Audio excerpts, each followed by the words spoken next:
Hello, wonderful. It is Sarah, and I'm here with Marcy Neumann, who is known as the Heart Shift Coach. And I know if you are listening to this podcast, you need a heart shift. Hey, Marcy, how are you? Hey, Sarah, I am great, and I'm so happy to be here with you. I am happy to have you too. We connected hearts even before we hit record today. One thing I really want you guys to know about her is she used to be a registered nurse. My mom's a nurse. I know so many nurses have such healing hearts and get caught up into maybe taking care of everyone other than themselves. Have you seen that, Marcy? Yeah. No, absolutely. Yeah. Comes with the territory until you change it. Until you shift it. Maybe say that from the Heart Shift Coach.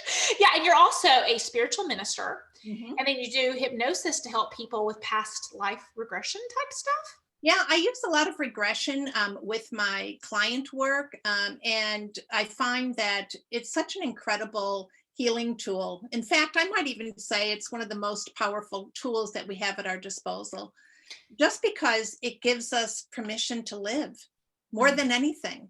You know, when you can put aside that fear of death, you can understand how, first off, none of us get out of here dead.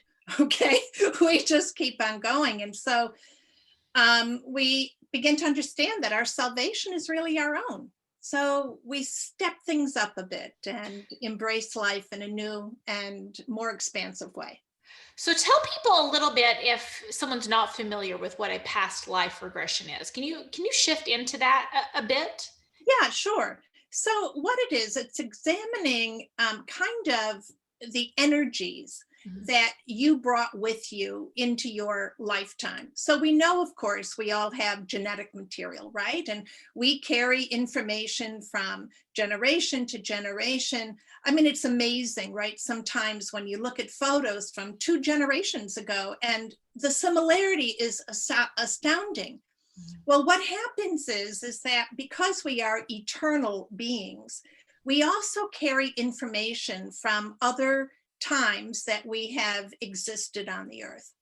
And that comes through in the same way that genetic material comes through. In fact, I call it spiritual DNA. Because yeah, each time that we come here, we're meant to have a more expansive experience as a soul. And that's really the bottom line. We're here to expand as a soul. And so what we are doing is actually dealing with any issues that we have left over from other times. And those issues very often, Sarah, it's amazing. We see how it manifests as, beliefs that we carry that are really no longer ours, or worse, behavioral patterns. That until we recognize where they come from and that we don't have to perpetuate them, we carry them. And so what this does is it gives us a more expansive view of ourselves, and it's a source of real, true personal empowerment. Oh, I love that. And I think what's so important from what you just said, to kind of wrap that in a bow, is if we don't solve our problems, they keep recurring. Is that what you're saying? Absolutely. And we see that every day, don't we? Oh, we see that every day. So let's talk about your nurse background and those people who are over givers, right? Because we want to be giving, we want to be kind, we just don't want to be taken advantage of, and learning to solve that problem of finding that balance in our lifetime, so we don't keep running into the same problems. What are some ways you overcame that? Well, first off, I think awareness is everything. And so when I started to look at my own patterns of behavior and the relationships that I had and how they affected them, one of the things that was aware to me was that until I really started to shift my perspective about things, I was going to repeat those. And it's like that aha moment, right? Where you just say, wait a second, here I am again. How did I get here? Well, that how did I get here is a really important question. And one of the things that we know in particular about nurses is how easy it is for us to move into these codependent relationships. because we've taken on the responsibility of care of the world, right? No matter how severe the condition is, when you come into the hospital or a doctor's office, it's our responsibility to help you to not only troubleshoot it, but to support you during the process. So it's really hard to go from that aspect of your being into then your personal relationships where you aren't doing the exact same thing. But awareness is key, just in any other situation. And once you develop the awareness and the clarity to be able to distinguish these, then you can start to take the steps to alleviate them. And we must alleviate it. This is not a situation where you can just make do. You have to see it, and you have got to take action to pivot, move in a completely different direction, and understand yourself more, and also give yourself more opportunities for living life differently. So I've got to tell you my little mantra. So when anyone works with me or comes to me, I say, get past the past, get real about the present, and get serious about your future. But I was like, ooh, Marcy's going to love my little saying. Absolutely. Right? Just not what I call God bumps. It's how my energy body reacts to truth. And you're absolutely right. That is truth. Yes. And I think when you were talking about awareness, something I want to point out from what you said is it's wonderful that in certain situations, maybe it's even a teacher at like, a more of a difficult high school or difficult elementary school where she's just caring, or he is caring for people in very difficult and unfortunate circumstances, or a nurse caring for patients, right? There are adult healthy partnerships that do not involve you caregiving another adult. Yes. And maybe people don't know that, here at this journey, we're like, well, yeah, of course, but maybe somebody needs to hear that piece too. Well, the other part of that, and you bring up such a great point, is that for women, especially, we've been socialized, right? To be the fixers. In a lot of cases, we think men are fixers. Oh no, women are the ones who are fixers, because we always think we can change something. And what you were talking about in terms of healthy relationships, they're only possible when you have two people who are willing to take responsibility for themselves and for being the greatest version of themselves. And what that requires is that we are accountable. I look at accountability as a spiritual power. It's a superpower. Okay. So I call it integrity. I don't say accountability, but it's the same thing. It's that, like, my personal integrity, because we think, it's my personal integrity to help someone who needs to be helped. But if we can shift that and say it's within my personal integrity to help others in their own journey to become the best version of themselves, and it's their responsibility. It's their responsibility, but this is also where I see accountability coming in. You have to be willing to be accountable to yourself. Yes. So it's so interesting, and I don't want to name any names, but somebody sent me a video the other night of a politician, and he had created this whole video with the music, the American flags, all this and that. And he was sharing a bit about his childhood, where after the war, his father had come home and got drunk and used to beat them. And that the neighbor's father did the same. And he said, now I don't hold them responsible for this. And I went, hold it right there, because right there is the issue. That is so indicative of a codependent perspective. Yes, we do hold them responsible. Yes, they experience trauma, but you cannot in any way, shape, or form say that it's ever acceptable for anyone to take the effects of that trauma and come home and traumatize everyone else. This is the difference. So it's when we are willing to recognize within ourselves that accountability and say, hold it. There's something wrong here. I feel like I'm out of control. Guess whose job it is to get the help that you need? Mm-hmm. And this is where, that whole codependency thing is so dangerous, because we think that we have to be the ones who are the help. Mm-hmm. No, we Mm-hmm. can't wear those caps, particularly when it's someone so close to us. Mm. There has to be that autonomy. And this is where codependent relationships really need to start to, be disassembled. Mm-hmm. And so it's not obviously just an issue with nurses or with alcoholics. No. Okay. Nurses, therapists, teachers, caregivers, Yeah. people who work in churches. I mean, I see it. And it's so the board breaking, because it is the best women in the world that I feel like are in this situation in many ways. And they're just like, I was just trying to do the right thing. I thought that's what you did for someone you loved. I thought that's what I was supposed to. I was socially conditioned. I was supposed to fix it. Right. That's it. And so we have to change the societal norms, Yes. number one. So this is a matter of education. And number two, we have to start to give ourselves permission to love ourselves and to understand what that really means. Mm-hmm. What that means is that our hearts, our mental health, our emotional health, our ability to be that fully expansive self in society and express that has got to be the priority. Mm-hmm. Because until we claim that for ourselves, we will perpetuate that socialization where everyone else comes first. And that is the codependent relationship. Mm-hmm. It is such a gift to give people the freedom to explore life and to enter into their own journey and trust that they have the capability to do it. And should they falter, they are building that capability for going further. And what's so important to note, because I can hear people like, oh, that's selfish, right? They've been taught by their faith practice or whatever, that's selfish.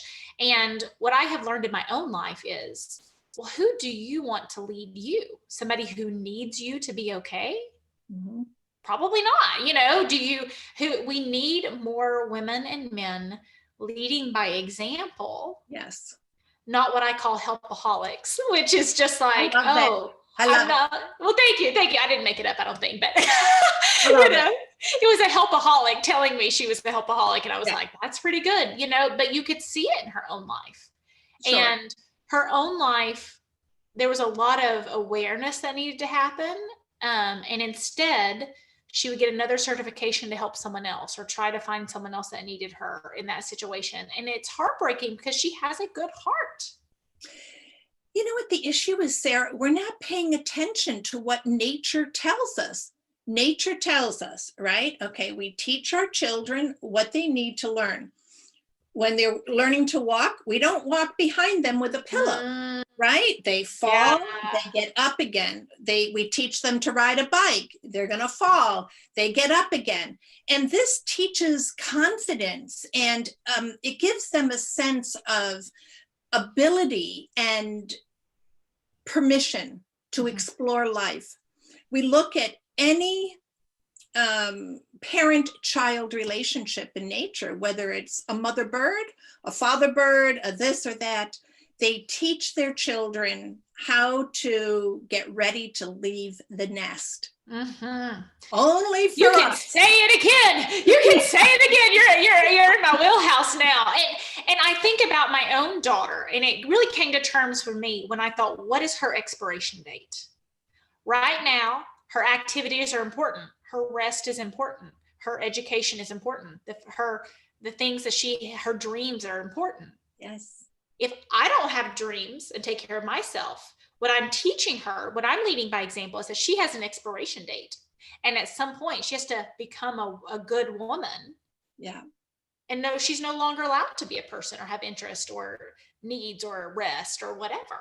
And that's really key, because the longer that we expect them to live up to our expectations, we are expecting them to live their lives through our eyes rather than theirs. I have grown children, and I tell you, it is such a challenge to just be quiet. I mean, of course, I'm not going to let them step in front of a train, but rarely are they really in that situation.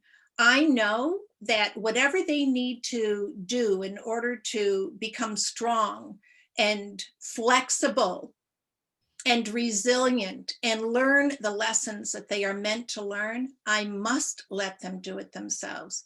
And the other thing that I have to constantly remind myself of, Sarah, is that if I have them looking through my eyes, I'm limiting them based on my own life experiences. Well, they aren't living in a world that I grew up in.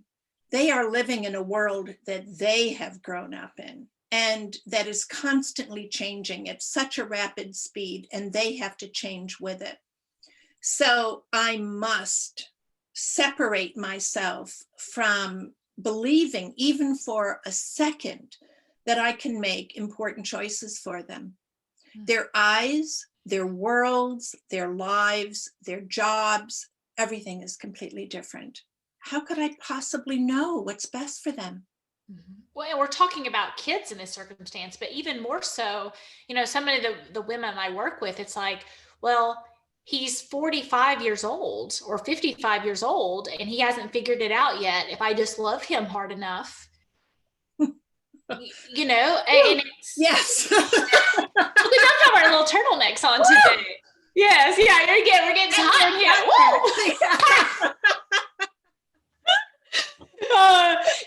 And often it's the simple things, like in preschool, you learn how to take turns. Yes. But then he's 60 years old and it's always his turn.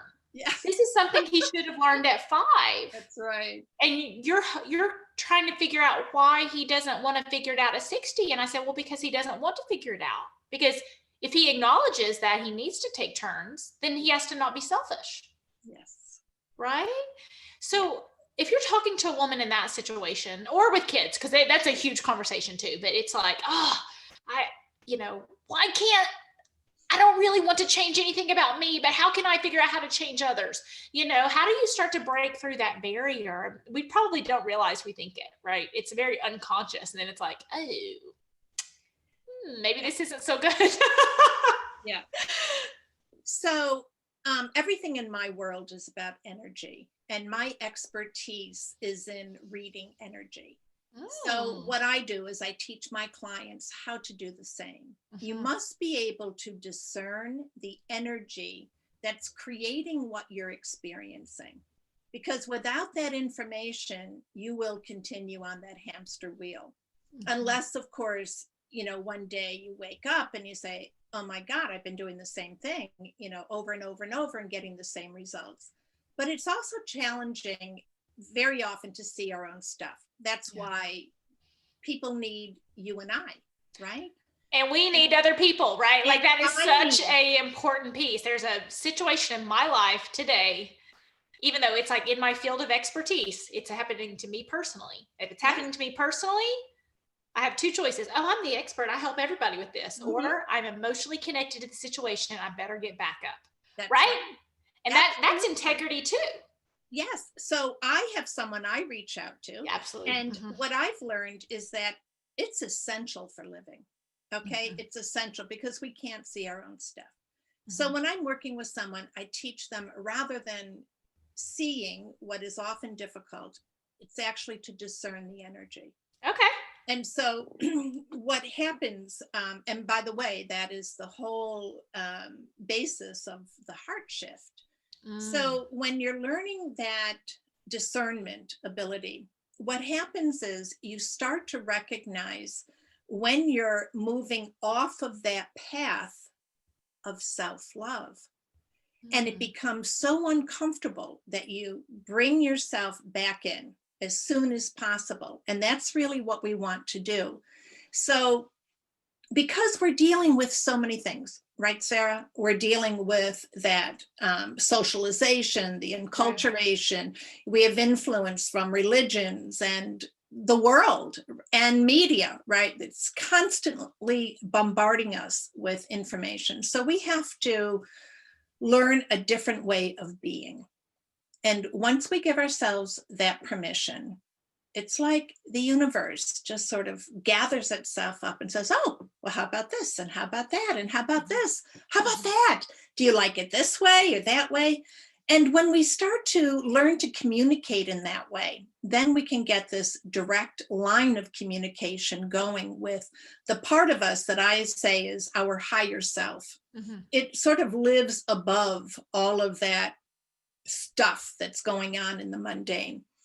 But it's essential that we first accept that we have that part, Mm-hmm. right? And then we can work with somebody like you or I, and we can take this information and put it to work, because it must be integrated into our everyday life. We are actually changing the lens that we are looking through. And that's where the power is. And I think that's so important, because I think we get stuck in hoping our situations change on their own. That's right. But there's so much hope in actually changing your situation. Yeah. Right. And making some of those shifts where, just like what you're saying, and then the universe is like, people say, well, how do you do all this? And it's like, I constantly create situations where I'm creating success for myself. That's right. And it's that shift, right? Yeah. And from my perspective, what I'm doing is I'm identifying energy that has the capacity to create what I want to experience. Mm-hmm. How many times we hear, like you said, I don't want to change. I don't want to change. Well, guess what? Nothing will change. Right. That energy doesn't have the capacity to create what you want to experience. So we start to examine, well, what does? Well, it has to be a different energy, which means that you have to allow yourself to explore that, because that change is what is the exact key that's going to open it for you. So we then shift the perspective even about the change, so that we can start to invite it in rather than being so fearful of it. Well, that's what's so funny. I hate the term comfort zone, because usually people are just flat out miserable. And it's like, oh, I can't get out of my comfort zone. I was like, that's your comfort zone? It looks miserable, And that's even something in my own life. It's like, I use reset normal Mm-hmm. rather than, getting out of your comfort zone, because I feel like the language around that just really makes it seem as if it is comfortable, and it's not. It's miserable half the time, right? Although sometimes people don't realize that until we point it out. Yeah. Yeah, like even that question, that's your comfort zone. Right. It's like, oh, wow. Yeah. And then you start to ask yourself questions. Why would that be comfortable for me? What is it saying about me at that time? And what do I want to feel instead? What do I want to experience instead? And giving yourself permission over and over and over again. And that is so important. What do I want to experience instead? Like that question, if there's a takeaway from this, right? Because in my own life, it's like, well, who do I want to be? What do I want to be experiencing? What feelings do I want to have? And sometimes it's easier to connect with the feelings of the future. Well, I want to feel confident, happy, at peace, rather than like the outcomes. Well, I want to make $1 million, or I wanted this, right? Is that what you've seen in your work too, is connecting with the feelings first? Yeah. And also sometimes we have to take our vision off of that ultimate goal, because the journey is really about us. It's not about the goal, it's who we become as we are moving in that direction. So the question then, gets a little narrower, and the question then becomes, well, what do I need to do? Who do I need to be?